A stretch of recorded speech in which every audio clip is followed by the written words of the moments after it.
Hello friends, இன்றைக்கி நம்ம சேனலில் என்ன பார்க்க போகிறோன்னா ரொம்பவே முக்கியமான எச்சரிக்கையான ஒரு ஜோதிட தாள்களை தான் இப்போ இந்த வீடியோவில் பார்க்க போகிறோம். ஆக்சுவலி ஒரு ஆன்மீக பரிகாரத்தையும் பார்க்க போகிறோம். என்னங்கிறத ஃபஸ்ட்டு இன்ட்ரோவில் ஷேர் பண்ணுறேன், தெரிஞ்சுக்குங்க. தற்போது 2025 ஆண்டில் மே மாதமானது நடந்துட்டுருக்கு. மே மாதங்கிறது ஆன்மீக ரீதியாக ரொம்ப முக்கியமான மாதம். இந்த மாதம் ஏன் ஆன்மீக ரீதியாக முக்கியமான மாதம்னா பௌர்ணமியானது வரும். ஆமாங்க, மே மாதத்தில் சித்திரை பௌர்ணமியானது வர இருக்குது. அந்த பௌர்ணமி என்னைக்கு வரப்போகுதுன்னா மேவுடைய 12ஆம் தேதி அன்னைக்கு வரப்போகுது. அன்று தமிழ் மாதம் சித்திரையுடைய 29ஆம் நாள், கிழமை திங்கக்கிழமை. வரக்கூடிய இந்த திங்கக்கிழமை அன்னைக்கு பௌர்ணமியானது நிறைஞ்சு வருது. இந்த பௌர்ணமி சித்திரை மாதத்துடைய பௌர்ணமி, அதனால் இது சித்ரா பௌர்ணமி என்று அழைக்கப்படும். இந்த சித்ரா பௌர்ணமி அன்னைக்கு கிரகங்களிடையே ஏற்படக்கூடிய மாற்றங்கள் சேர்க்கை காரணமாக ஒவ்வொரு ராசிக்காரங்களுக்கும் தலையெழுத்து மாறும். அப்படி மாறக்கூடிய தலையெழுத்தை அந்தந்த ராசிக்காரங்க தெரிஞ்சு பலனடையணுங்கிறதுனால ஒவ்வொரு ராசிக்கும் இந்த சித்ரா பௌர்ணமியிலேருந்து என்ன நடக்குங்கிறத ஷேர் பண்ண போகிறேன். அதில் ஃபஸ்ட்டு இந்த வீடியோவில் மேச ராசிக்காரங்களுக்கு ஷேர் பண்ண போகிறேன். மேச ராசிக்காரங்க உங்களோட நட்சத்திரத்துக்கு என்ன மாதிரியான மாற்றங்கள் ஏற்படும் அப்படிங்கிறத தெளிவாக இந்த வீடியோவில் தெரிஞ்சுக்குங்க. ஸோ தெரிஞ்சு இதற்கேற்ப நடந்து பலன் பெறுங்க. அதே போல் உங்கள் ராசிக்கு இந்த சித்ரா பௌர்ணமி அன்னைக்கு கஷ்டங்கள் தீர சில பரிகாரங்கள் பண்ணணும்.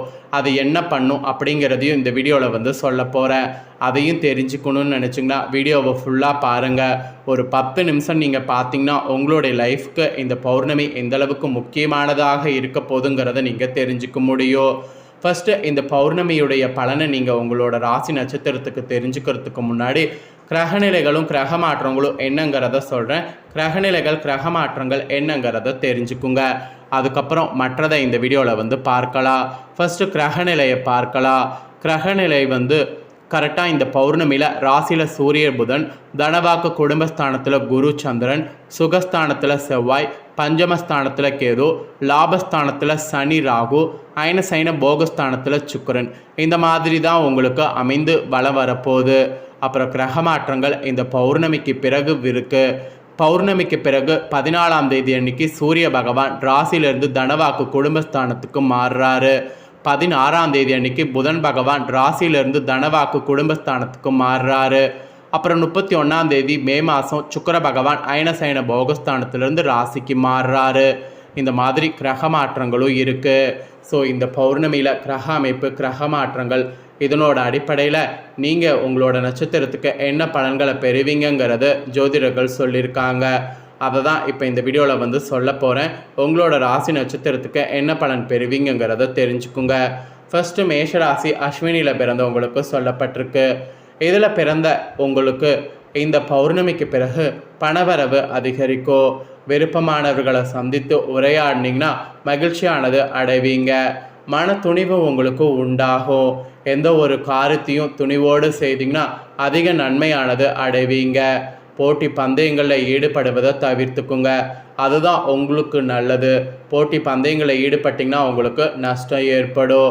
அப்புறம் கலைத்துறையில் இருக்கக்கூடிய உங்களுக்கு நீண்ட நாட்களாக இருந்த மன அழுத்தம் நீங்கபடியான சூழல் உருவாகும். உடன் இருப்பவர்களுடைய ஒத்துழைப்பு இருக்கும். இருந்தாலும் கவனமோடு செயல்படுவது நன்மை தரும். ஸோ இது அஸ்வினியில் பிறந்த மேசராசிக்காரங்களுக்கு சொல்லப்பட்ட பலன்கள். அப்புறம் நெக்ஸ்ட்டு பரணியில் பிறந்த மேசராசிக்காரங்களுக்கு சொல்லப்பட்டிருக்கு. இதில் பிறந்த மேசராசிக்காரங்களுக்கு இந்த பௌர்ணமியிலிருந்து தொழில் வியாபாரத்தில் ஈடுபட்டு இருக்கிறவங்க மிகவும் எச்சரிக்கையோடு செயல்படுவது நல்லது. மெயினாக வாடிக்கையாளர்களிடம் கவனமாக பேசுவது நல்லது. வியாபார விருத்திக்கு அதுதான் உங்களுக்கு உதவியாக அமையும்.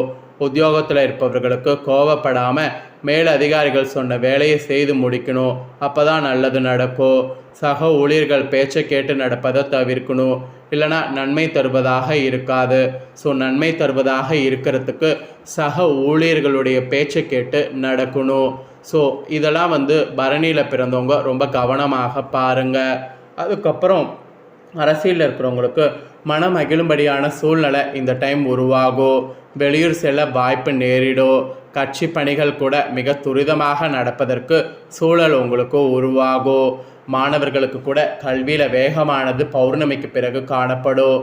சக மாணவர்களோட சுமூகமாக அனுசரித்து பேசுவது நல்லது. அப்படி பேசுனீங்கன்னா உங்களுக்கு பெரிய பிரச்சனை எதுவும் வராது. அப்புறம் கார்த்திகை 1ஆம் பாதத்தில் பிறந்தவங்களுக்கு சொல்லப்பட்டிருக்கு. இதில் பிறந்தவங்களுக்கு இந்த பௌர்ணமிக்கு பிறகு கணவன் மனைவியிடையே நெருக்கமானது அதிகரிக்கும். ஆனால் நெருக்கம் அதிகரிக்கிறதுக்கு வாக்குவாதங்களை தவிர்க்கிறது நல்லது. உறவினர்களோடு பேசும்போது நிதானத்தை கடைபிடிக்கிறது நல்லது. பிள்ளைகளுடைய நலனில் அக்கறை காட்டணும், இல்லைனா உங்களுக்கு தான் நஷ்டம் ஏற்படும். ஸோ பிள்ளைகள் வகையில் அக்கறை காட்ட மறக்காதீங்க.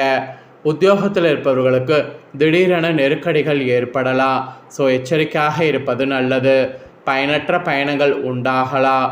குடும்பத்தில் இருப்பவர்களோடு கவனமாக பேசுவது நல்லது.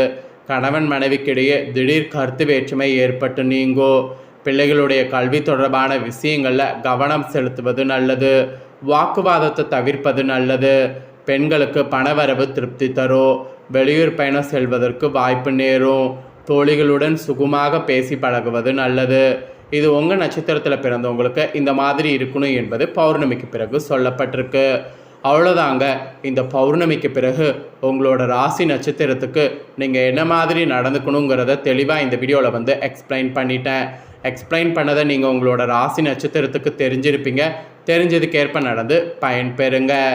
நெக்ஸ்ட்டு இப்போ நான் இந்த வீடியோவில் என்ன சொல்ல போகிறேன்னா, உங்களோட ராசிக்கு நினைத்த காரியம் கைகூட சித்ரா பௌர்ணமி அன்னைக்கு விளக்கு மட்டும் ஒன்று ஏற்றணும். அது என்ன விளக்கு, அதை எப்படி ஏற்றணும் அப்படிங்கிறத உங்களுக்கு சொல்ல போகிறேன். அது என்னங்கிறத இந்த வீடியோவில் தெரிஞ்சு அதை மறக்காமல் ஏற்றி பயன்பெறுங்க. சித்ரா பௌர்ணமி என்பது தெய்வ வழிபாட்டுக்கு மிக சிறந்த நாளாகும். இந்த நாளில் குலதெய்வ வழிபாடு, இஷ்ட தெய்வ வழிபாடு ஆகியவையெல்லாம் செய்திங்கன்னா காரிய சித்தி கொடுக்கும். ஜோதிட சாஸ்திரத்தின் படி சந்திரன் உயிர் ஆற்றலுக்கான கிரகமாக சொல்லப்படுது. அத்தகைய சந்திரனுக்குரிய பௌர்ணமி என்பதால் இந்த நாளில் நாம் செய்யக்கூடிய வழிபாட்டின் மூலம் நம்மளுடைய எண்ணங்களில் இருக்கக்கூடிய ஒரு விஷயம் நிறைவேற வேண்டும் என்ற எண்ணத்தை நிஜமாக்கி கொடுக்கும். இந்த ஆண்டு சித்ரா பௌர்ணமி சித்திர நட்சத்திர நாளில் இணைந்து வருவது இன்னும் சிறப்பானது. சித்ரா பௌர்ணமி அன்று நம்மளுடைய கோரிக்கைகள் விருப்பங்கள் நிறைவேற எளிமையான விளக்க பரிகாரத்தில் செய்தாலே அளவில்லாத பெரிய அளவிலான பலன்களை பெற முடியும். இது சாஸ்திரத்தில் சொல்லப்படுது. பௌர்ணமி அன்று சந்திரனுடைய ஒளிக்காற்றைகள் நம்மளுடைய உடலில் பட வேண்டும் என்பதாலேயே திருவண்ணாமலையில் கிரிவல செல்லும் முறை ஏற்பட்டதாக சொல்லப்படுது. சித்ரா பௌர்ணமி என்பது ஒளிமயமான மிகவும் சக்தி வாய்ந்த ஒரு நாளாகும். தெய்வ சக்தி அதிகம் நிறைந்திருக்கக்கூடிய இந்த நாளில் நாம் குறிப்பிட்ட நேரத்தில் குறிப்பிட்ட முறையில் விளக்கேற்றி வழிபட்டால் நம்ம என்ன வேண்டிக் கொண்டாலும் அந்த வேண்டுதல் அப்படியே நிறைவேறும் என்பது ஆன்மீக பரிகார நிபுணர்களே சொல்லியிருக்கிறாங்க. அதனால தான் இந்த வீடியோவில் உங்களோட ராசிக்கு அதை சொல்ல போகிறேன். நினைத்ததை நிறைவேற்றுவதற்கான விளக்கு பரிகாரம் வாங்க பார்க்கலாம். இந்த ஆண்டு சித்ரா பௌர்ணமியானது மேவுடைய 12ஆம் தேதி திங்கட்கிழமை வருது. இந்த நாளில் வீட்டின் பூஜாரையில் அல்லது வீட்டுடைய நடுக்கூடத்தின் தரையில் தேங்காய் ஒன்றை வைத்து கொள்ளுங்க. தேங்காய் சிவனுடைய அம்சம் என்பதால் தூய்மை என்று சொல்லலாம். அப்புறம் தெய்வத்தின் அடையாளம் என்பதால் இந்த பூஜைக்கு தேங்காய் பயன்படுத்துவது நல்லது. இந்த தேங்காய் நகர்ந்து விடாமல் ஏதாவது ஒரு தடுப்பு வைத்து அசையாமல் நிற்க வைத்து விடுங்க. அதன் மீது ஒரு மண் அகல் விளக்க வைங்க. விளக்கு கீழே விழுந்து விடாமலும் நகர்ந்து விடாமலும் இருக்க தேங்காயின் மீது சிறிது மஞ்சள் குழைத்து வைத்து அதன் மீது மண் அகல் விளக்க வைங்க. இந்த விளக்கில் சுத்தமான நல்லெண்ணெய் ஊற்றி திரி போட்டு எந்த எண்ணெய்க்குள் நீங்கள் போடலாம். அதாவது திரியிட்டு எந்த எண்ணெயாக இருந்தாலும் விளக்கேற்ற பயன்படுத்தலாம். அதில் 7 மல்லிகைப்பூ அல்லது ஆவாரம் பூ 2ல் ஏதாவது ஒன்றை போடுங்க. அதோடு சிறிது பச்சை கற்பூரத்தை போடுங்க. விளக்கு ஏற்றுங்க. இந்த விளக்கு ஏற்றும் போது தேங்காயின் குடுமி மற்றும் விளக்கு சுடர் ஆகியவை கிழக்கு நோக்கி இருக்கும்படி வைத்து விளக்கேற்ற வேண்டும். நெய்வேத்தியமாக எது வேண்டுமானாலும் படைக்கலாம். எதுவும் செய்ய முடியவில்லை என்றாலும் வெறும் பழம் மட்டும் வைத்து படைக்கலாம். இந்த விளக்கின சித்ரா பௌர்ணமி என்று நீங்கள் காலையில் மதியம் மாலை என 3 வேளையில் ஏற்ற வேண்டும். ஸோ இப்படி ஏற்றும் போது உங்களுக்கு பயங்கரமான பிரச்சனைகள்லாம் நீங்கி வீட்டில் தெய்வ சக்தி நிறைய கிடைக்கும். அதை விட நல்ல ஒரு இது உங்களுக்கு உருவாகும். ஸோ இதுதாங்க பரிகாரமாக உங்களுக்கு சொல்லப்பட்டிருக்கு. இந்த பரிகாரத்தை மறக்காமல் செய்து பயன்பெறுங்க. ஸோ இந்த வீடியோவை நீங்கள் முழுசாக பார்த்து பயனடைஞ்சது போல் உங்கள் ஃப்ரெண்ட்ஸ் ஃபேமிலி இருக்கவங்களும் முழுசாக பார்த்து பயனடையணும்னு நினச்சிங்கன்னா வீடியோவை லைக் பண்ணி ஷேர் பண்ணுங்கள். அவங்களும் மேசராசிக்காரங்களாக இருந்தாங்கன்னா இந்த தாள்களை முழுசாக பார்த்து இந்த வீடியோவில் இருக்கக்கூடிய இதற்கேற்ப நடந்து பலனடையட்டும். நெக்ஸ்ட்டு நம்ம சேனலில் நிறைய முக்கியமான வீடியோலாம் போடப்படும். அதை எல்லாத்தையுமே உடனுக்குடனே தெரிந்து கொள்ள மறக்காமல் நம்ம சேனலை சப்ஸ்கிரைப் பண்ணுங்கள். கூட பெல் பண்ண ப்ரெஸ் பண்ணுங்கள். அதை நீங்கள் பண்ணிட்டீங்கன்னா இனி நான் போகிற மற்ற அப்படின்னா எல்லா வீடியோஸும் உடனுக்குடனே தெரிந்து கொண்டு பயனடையலாம். ஸோ மறக்காமல் சப்ஸ்கிரைப் பண்ணி பெல் பண்ண ப்ரெஸ் பண்ணுங்கள். நெக்ஸ்ட்டு இதே போல் சுவாரஸ்யமாக வேறொரு வீடியோவில் வந்து உங்களை சந்திக்கிறேன். நன்றி.